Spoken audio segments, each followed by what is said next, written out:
La sauce devient très savoureuse. Oui, on peut rester à des kilomètres à la ronde et sentir la saveur délicieuse, oui, de la sauce ukrainienne. Épinglé par le FSB, le puissant service de sécurité de Russie, Londres essaye de répliquer.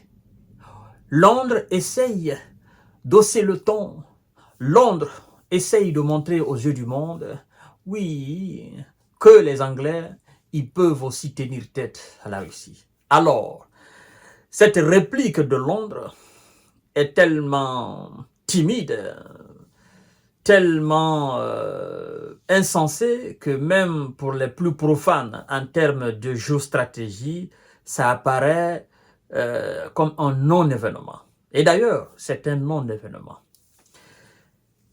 C'est pas dans le cadre alors de ce retrait des accréditations de ces pseudo-diplomates, Londres essaye de détourner l'attention et de se prononcer, de se fixer sur les menaces, disent-ils, de M. Vladimir Poutine, s'il venait à autoriser l'Ukraine à utiliser les missiles de longue portée sur le territoire russe en profondeur. Donc, Londres essaye de minimiser cela. Londres essaye de banaliser la sortie de Vladimir Poutine. Mais sauf que, en réalité, il se banalise tout seul, il se minimise tout seul. Parce que, pendant que Londres essaye de se montrer bonhomme et de dire au monde que ce que Vladimir Poutine dit, il ne va pas le faire. Pendant ce temps, les Allemands, eux, ils ont compris.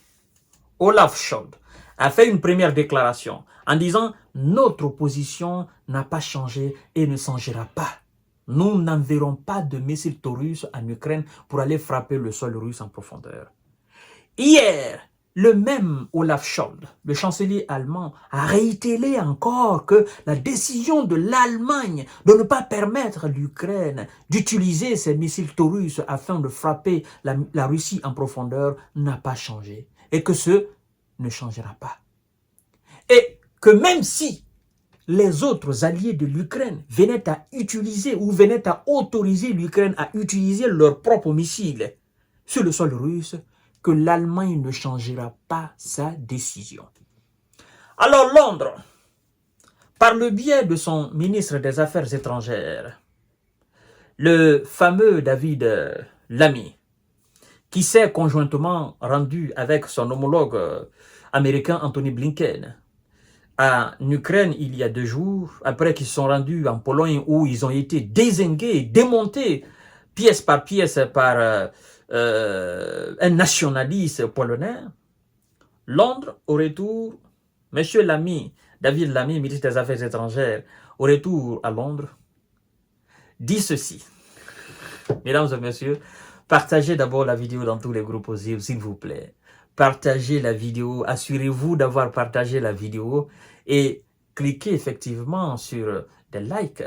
Mais aussi, je vous invite dans les commentaires à interagir et à donner vos différents avis. Londres minimise les menaces de la Russie sur la possibilité d'autoriser Kiev à utiliser des missiles à longue portée. Ça fait rire, non? Le chef de la diplomatie britannique, David Lammy, a qualifié aujourd'hui, dimanche 15 septembre 2024, de poudre aux yeux et de fanfaronnade la mise en garde de la Russie aux Occidentaux sur la possibilité d'autoriser Kiev à utiliser des missiles longue portée. Interrogé dimanche matin par la BBC, M.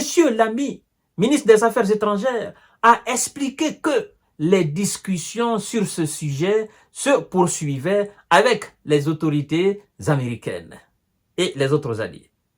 Vladimir Poutine menace sur le sujet des chars, il menace sur celui des missiles et sur les armes nucléaires.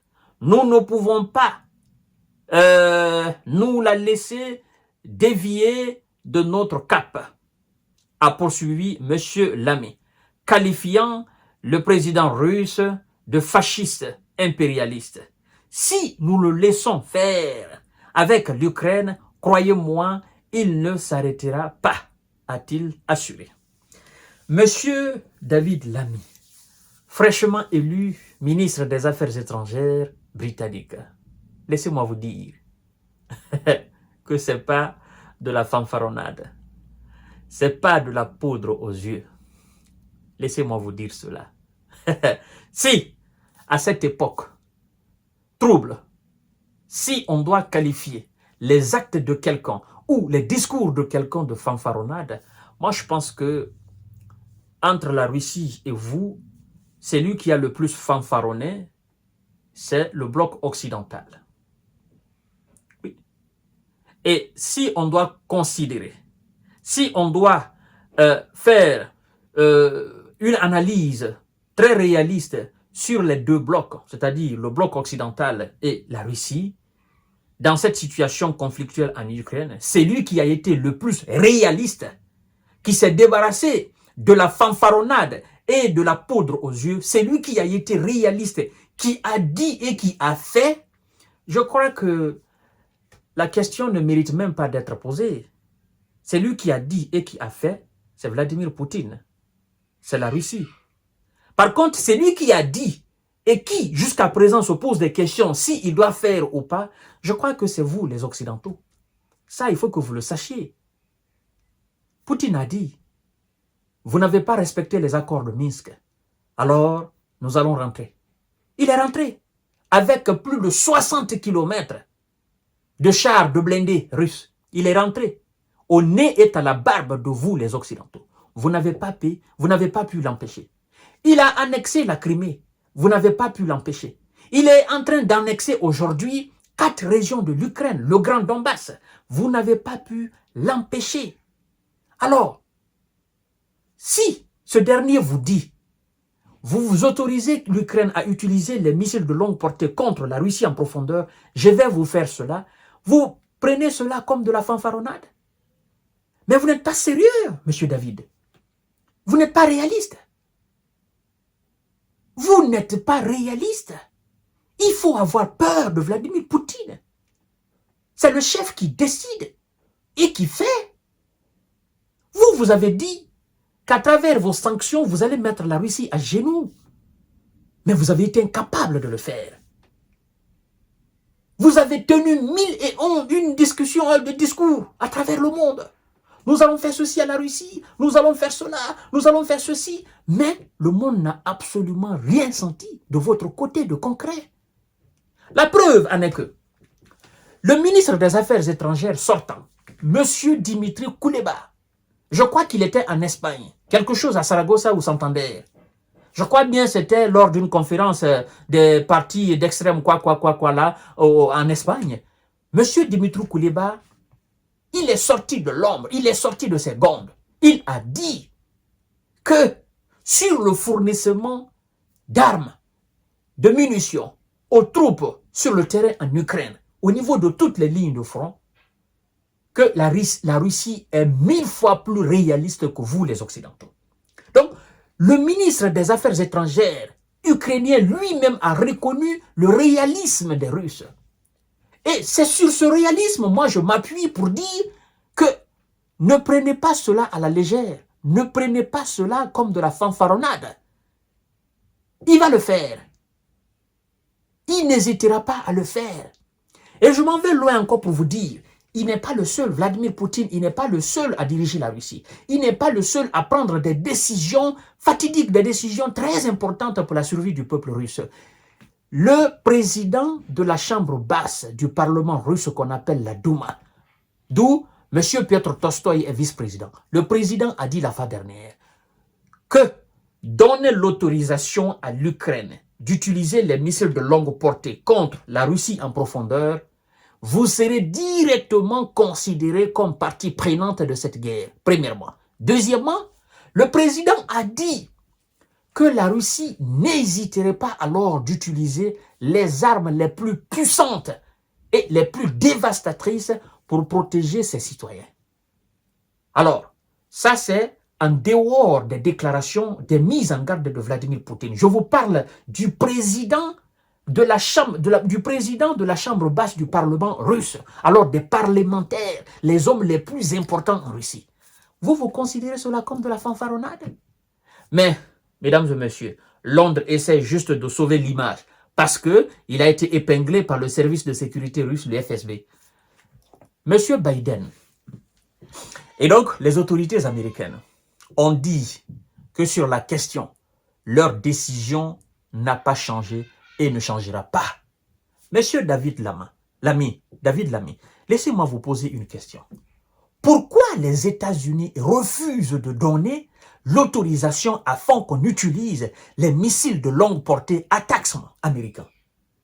Pourquoi les États-Unis, à la place de donner leurs propres missiles, songent à autoriser vos missiles, votre missile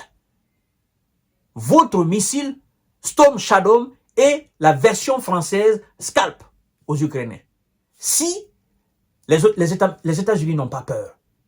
Et d'ailleurs, sur la même question d'envoi de vos propres missiles, les États-Unis ne veulent pas. Parce que missiles de longue portée britanniques, français ou quoi, ce serait de l'escalade. Biden a dit qu'il ne veut pas de l'escalade avec la Russie.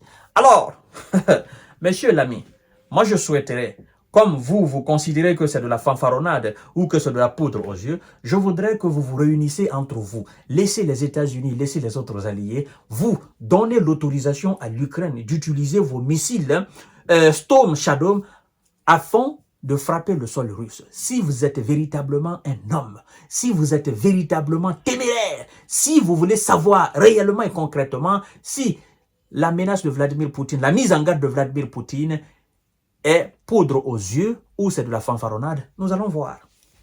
Mesdames et messieurs et mesdemoiselles, à tout à l'heure pour notre série d'informations et de décortiquage. Alors, parlant encore d'impérialisme et de fasciste, moi je pense que le Royaume-Uni, par son histoire, ne doit pas considérer ou ne doit pas traiter quelqu'un d'impérialiste, parce que nous connaissons les impérialistes dans ce monde depuis notre passé. Donc, nous ne voulons pas réveiller les morts. À tout à l'heure pour notre série d'informations et de décortiquage. Merci.